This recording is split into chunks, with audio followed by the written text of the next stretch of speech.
Students who missed the chance to take part in an in-person commencement ceremony last year now have another opportunity to walk the stage. Coming up, we'll have the details on Texas Tech's 2020 makeup graduation ceremony. Diversity Week wrapped up last Friday after a week of both in-person and virtual events. MCTV's Claire Sigmund has a special look at one of the highlights of last week's festivities that gave students a chance to be creative while learning about the unique differences of the campus community. And one of Texas Tech's most popular and successful coaches could be heading south to burnt orange and white pastures. We'll have the latest details on a potential new job for Red Raider basketball coach Chris Beard. This is the MCTV Weekday Update. Welcome to the Monday edition of the MCTV Weekday Update. I'm Anakin Rayos. And I'm Lesslie Rosas. Last spring, the Texas Tech campus was shut down due to growing concerns due to the COVID-19 pandemic, moving all university activities online, including graduation. But last week, Texas Tech announced official plans for 2020 graduates to finally get their chance to walk the stage in person.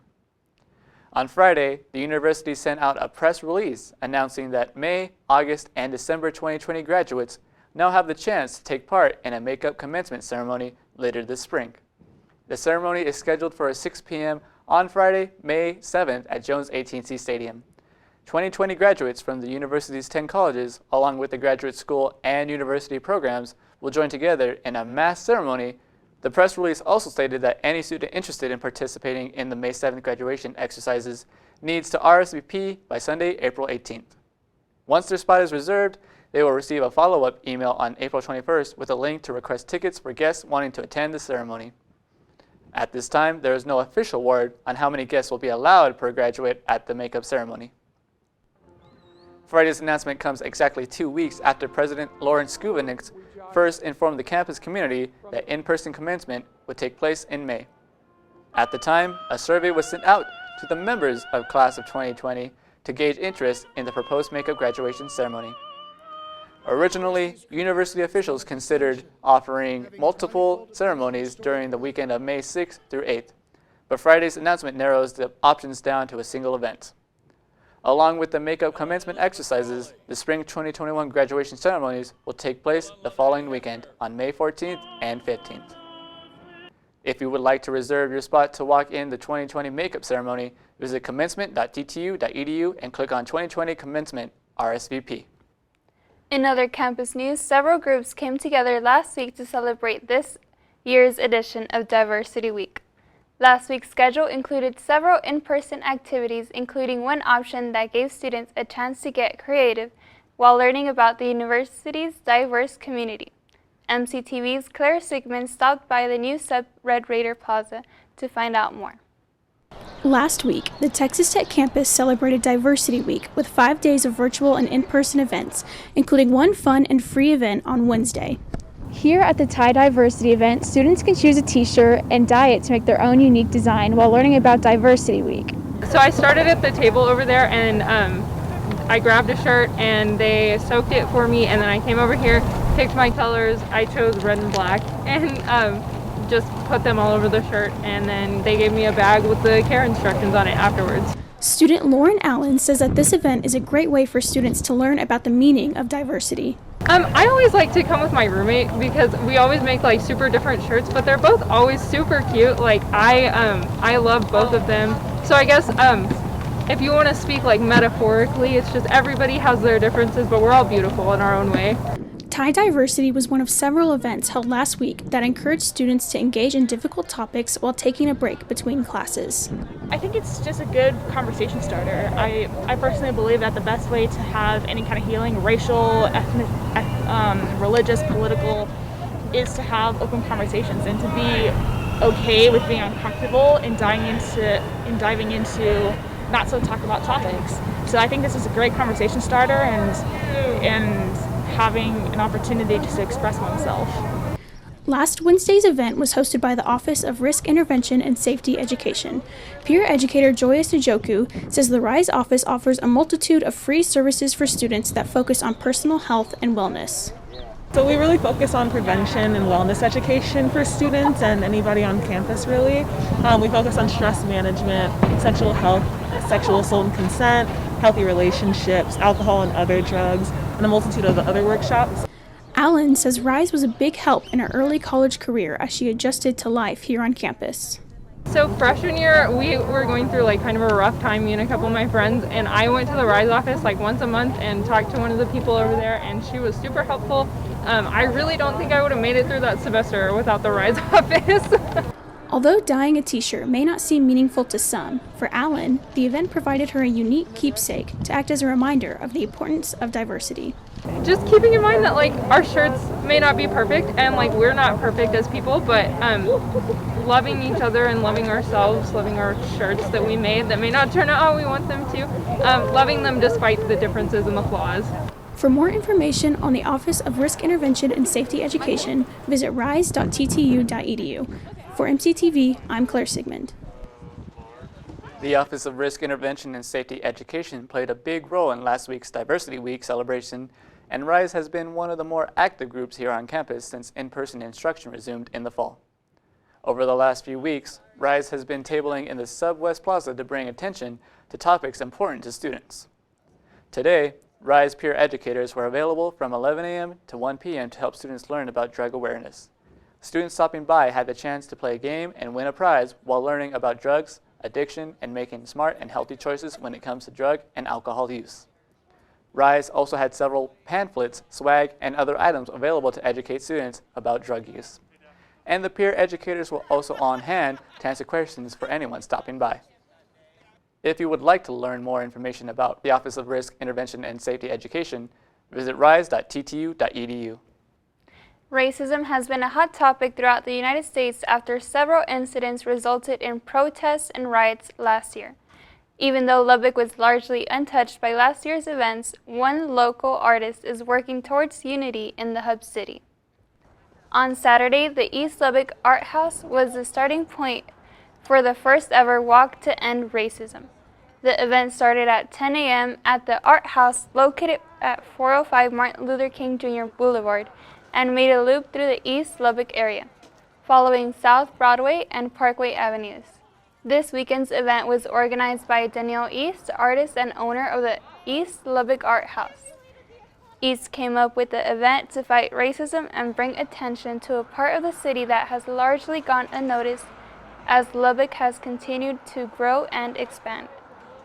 It's important to host events like this, especially during such, I feel, a divided time in our nation where there's a lot of hostility and tension. Because cities, especially in the 60s, were built segregated. So this side technically was the colored side. And it's important to walk and see the history because that history wasn't too long ago. You know, we act like it's so far back in history. But to also show that, hey, this is just in our community and neighborhood just like anywhere else. These are people who have families, businesses that are thriving, and they deserve as much attention as any other part of the city.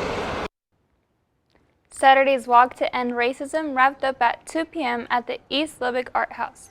The event also featured food trucks, a voter registration booth, and assistance for anyone wanting to register for the COVID-19 vaccine.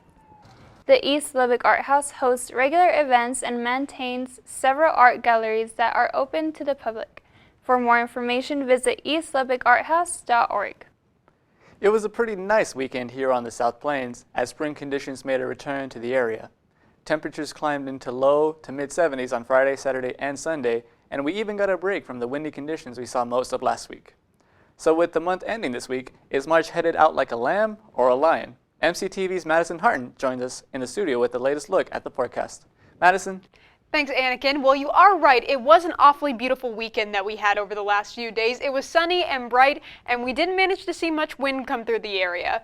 But sadly, the wind will be returning to the South Plains again. It's just as a fact of life for this time of year. It is sunny, it is dry, and it is awfully windy. Looking outside at our MCTV tower cam right now, we can see all those conditions at the moment. We can see that the skies are big and blue and clear, and there is not a cloud inside on them. And we can see that it is a little bit gusty outside. You can occasionally see the trees start to stir. It is a little bit windy out there today too. Our high temperature for today climbed all the way up to 81 degrees with sunny and windy conditions and a southwesterly wind coming at 20 to 30 miles per hour, but higher wind gusts have been recorded today at up to 40 miles per hour. The wind is probably going to continue as we start to move into this evening as well, with the southwesterly wind still continuing from 20 to 30 miles per hour, and the temperature is going to dip back down into the 50s. Now, looking at the South Plains as a whole, this wind does mean another thing that you wouldn't usually expect here for the South Plains, and that is wildfire conditions. Now, there currently is no wildfires burning here on the South Plains, but with the dry conditions that we've had lately, one spark that sets off that gets on some of that grass that we have here on the South Plains could be carried miles and miles by any gust of wind. So we do have potential for fires here on the area. That's why there's currently a burn ban in place, just because if we did have a fire, it could spread so quickly. Here on the South Plains, it would be disastrous. Now, along with the dry conditions that we're experiencing here on the South Plains, we're in that weird part of the spring where we start to see cooler temperatures in the evening and warmer temperatures in the morning and into the afternoon. Now, out of Friona for this evening, we're going to have a low temperature of 40 degrees, and for tomorrow, our highest temperatures here on the South Plains are going to be out there to the southwest of us as Aspermont at 77 degrees Fahrenheit. It is going to be fairly nice out there for tomorrow afternoon, but sadly the temperatures are going to be dipping back down again. Out at Friona again, poor Friona is always the coldest here on the South Plains. I think that's because it's northwest of us, is going to be seeing temperatures drop all the way back into the 20s again. Don't worry, there's no more snowmageddon on the way, but it is going to be a little cold out there in Friona. Bringing it back into the hub city locally, for tomorrow we're going to be seeing a high temperature of 76 degrees, a low of 37, and a northeasterly wind coming at 10 to 20 miles per hour, but sunny conditions will continue despite all the wind. For Wednesday, pretty similar, with a high temperature of 62, a low of 34, and a southeasterly wind coming at 10 to 20 miles per hour. And then for Thursday, good news, still sun in the forecast, a high temperature of 66 degrees, low of 40, and a southerly wind coming at 10 to 20 miles per hour. So despite all the gusty, windy conditions we're going to be in, all the dust that stirs up, we are going to at least be experiencing a little bit more warmth as we start to move into the area, so that'll be nice for the next few days. I think we can finally safely say, fingers crossed, that winter is behind us. I'm Madison Hartin for MCTV Weather. That's all for today. Back to you, Leslie. Thanks, Madison. Fans of Texas Tech athletics and the men's basketball program have been anxiously waiting news after one of Tech's best-known coaches was mentioned as a top candidate for a job at a rival university. On Friday, sports media outlets around the web reported that the University of Texas was seriously pursuing Tech men's basketball coach Chris Beard to fill the Longhorns' open spot. Word of Beard's potential hire started to spread after a high-placed source at UT stated that Beard was the top candidate for the head job in the men's basketball program. The Longhorns started looking for a replacement after former head coach Shaka Smart stepped down at the end of the season. Beard has been the head coach at Texas Tech since 2016, and he also spent 10 years as an assistant coach for the Red Raiders from 2001 to 2011 under head coach Bob Knight. But before his time in Lubbock, Beard's first job in college basketball was acting as a manager for the Longhorns during his undergrad career at UT. It's because of his close ties with Texas that speculation of him leaving Lubbock has continued through the weekend. But as of this afternoon, there has still been no word on whether or not Beard would be staying at Texas Tech. In other sports news, the Red Raider baseball team continued their winning ways as they welcomed South Florida to town this weekend. Starting on Friday, the Red Raiders and Bulls met up for a 3-game series at Dan Law Field at Rip Griffin Park. Tech kicked off the scoring on Friday night with a 2-run homer by freshman Dylan Carter and never looked back. The Red Raiders would go on a 16-6 victory in Game 1, followed by an 8-0 shutout on Saturday and a 7-4 final in the closer on Sunday. Redshirt senior Patrick Monteverde continued his impressive run with the Red Raiders by pitching 7 scoreless innings on Saturday. And sophomore Drew Baker was the leader on the offensive side with 10 hits, 5 runs, and 5 RBIs through all 3 days of play. With this weekend sweep, Tech has won 15 out of 16 games they played since the end of February. Next up, the Red Raiders return to Big 12 play as they head north to take on Kansas State in Manhattan. All 3 games are late afternoon starts, beginning with a 6 p.m. first pitch on Thursday, followed by a 6 p.m. start on Friday, and 4 p.m. for Friday's closer. All 3 games will be available on Big 12 Now on ESPN+. The Texas Tech softball team was also in action this weekend, but unfortunately they suffered a complete different fate than their baseball counterparts. Red Raider softball kicked off conference play this weekend as the Baylor Bears came to town for a matchup at Rocky Johnson Field. The Bears entered the weekend series with an 18-5 record, coming up just short of a top 25 ranking in several national polls. And, unfortunately, Baylor improved their resume with a 3-game sweep over the Red Raiders. Tech scored only 2 runs in each of the 3 games this weekend, losing 2-5 on Friday and Sunday and 2-8 on Saturday. The Red Raiders now sit at 16-13 on the season and are locked into Big 12 play from now through May. Tech's next conference opponent is cross-state rival Texas. The Red Raiders will make the trip to Austin for a 3-game series starting on Thursday. The Red Raiders and Longhorns will meet up at 6 p.m. for the first game, followed by another 6 p.m. start on Friday, and a 1 p.m. first pitch on Saturday. All 3 games will be televised on the Longhorn Network. So Lesslie, I have to ask you the big question from the weekend. Do you think Chris Beard will stay, or will he go? If he decides to go, he will be greatly missed here at Raiderland. That is very true. It'll be a sad loss. Well, that's all for today's edition of the MCTV Weekday Update. Thanks so much for joining us, and be sure to check ttuhub.net every day for more news. We'll see you on Thursday.